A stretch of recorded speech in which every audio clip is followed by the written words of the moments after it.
નમસ્કાર મિત્રો, સ્વાગત છે આપ સૌનું ફરી એકવાર એક નવા વિડીયો સાથે। અમારા વિડીયોમાં આપને એવી એક અગત્યની સાધન સહાય યોજના વિશે માહિતી મેળવીશું, જેમાં તમને અલગ અલગ સાધનો જેવા કે ડાંગરમાંથી ચોખા કાઢવાનું મશીન, ત્યાર પછી તેલીબિયા પાકોમાંથી તેલ કાઢવાનું મશીન, તેમજ મસાલા, અનાજ અને અન્ય પાકોને પીસીને પાવડર બનાવવાનું વગેરે જેવા મશીનમાં તમને સબસિડી આપવામાં આવે છે।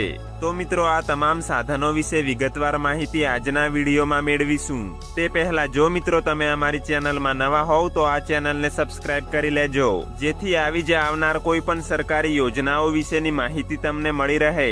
તો ચાલો મિત્રો, વિડીયોની શરૂઆત કરીએ। તો મિત્રો, આ યોજના હેઠળ તમને અલગ અલગ 6 પ્રકારના સાધનો માટે સબસિડી આપવામાં આવે છે, જેમાં સૌથી પહેલા રાઈસ મિલ મશીન વિશે વિગતવાર માહિતી મેળવીએ। તો મિત્રો, આ રાઈસ મિલનો ઉપયોગ ડાંગરમાંથી ચોખા તૈયાર કરવા માટે થાય છે, જેમાં ડાંગરના ઉપરના ફોતરા અને પડને દૂર કરીને સ્વચ્છ ચોખા તૈયાર કરવા આ મશીન ખૂબ જ મદદરૂપ બને છે। જે ખેડૂતો ડાંગરનું ઉત્પાદન કરે છે તેમના માટે આ સાધન ખૂબ ઉપયોગી છે। તે પછી ડિસ્ટોનર મશીન, આ મશીનનો ઉપયોગ અનાજમાંથી પથ્થર, કાકરા અને અન્ય ભારે અશુદ્ધિઓ દૂર કરવા માટે થાય છે। અનાજને વધુ સ્વચ્છ અને બજારમાં વેચાણ માટે તૈયાર કરવામાં આ મશીન મદદ કરે છે। તે પછીનું મશીન છે એક્સપેલર મશીન।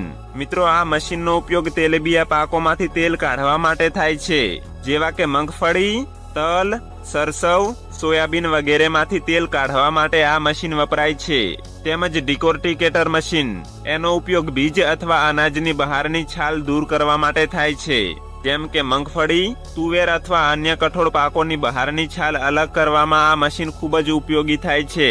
ત્યારબાદ પલ્વરાઇઝેશન મશીન, આ મશીન વિવિધ કૃષિ ઉત્પાદનોને બારીક પાવડરમાં ફેરવે છે, જેવા કે મસાલા, અનાજ અથવા અન્ય વસ્તુઓને પીસીને પાવડર બનાવવા માટે આ મશીનનો ઉપયોગ થાય છે। અને છેલ્લે ગ્રેડિંગ મશીન, ગ્રેડિંગ મશીનનો ઉપયોગ અનાજ, કઠોળ અથવા બીજને તેના કદ અને ગુણવત્તા મુજબ અલગ પાડવા માટે થાય છે। સારી ગુણવત્તાના ઉત્પાદનને અલગ કરીને વધુ સારો ભાવ મેળવવા માટે આ મશીન મદદરૂપ બને છે। તો મિત્રો, આ હતી તમામ સાધનો વિશે વિસ્તૃત માહિતી। આ 6 સાધનોમાંથી તમે કોઈ પણ એક સાધન માટે સબસિડી મેળવી શકો છો।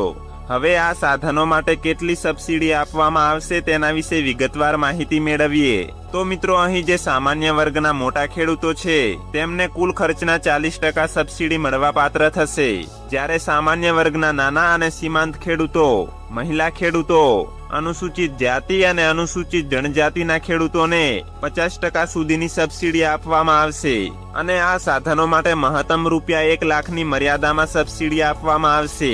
હવે મિત્રો, આ સાધનોની ખરીદી છે તે તમારે કંપનીના મેન્યુફેક્ચર અથવા અધિકૃત ડીલર પાસેથી જ કરવાની રહેશે। અને આ યોજનામાં સહાય મેળવવા માટે તમારે આઈ ખેડૂત પોર્ટલ પર ઓનલાઈન અરજી ફોર્મ ભરવાનું રહેશે, જે તારીખ 4/6/2026 સુધીમાં ભરી દેવાનું રહેશે। જો મિત્રો તમારે ઘરે બેઠા જ ફોર્મ ભરાવવું હોય તો અમારા વોટ્સએપ નંબર પર ડોક્યુમેન્ટ મોકલી શકો છો। કયા કયા ડોક્યુમેન્ટ જોઈશે તેના વિશેની માહિતી તમને વોટ્સએપ ઉપર મળી જશે।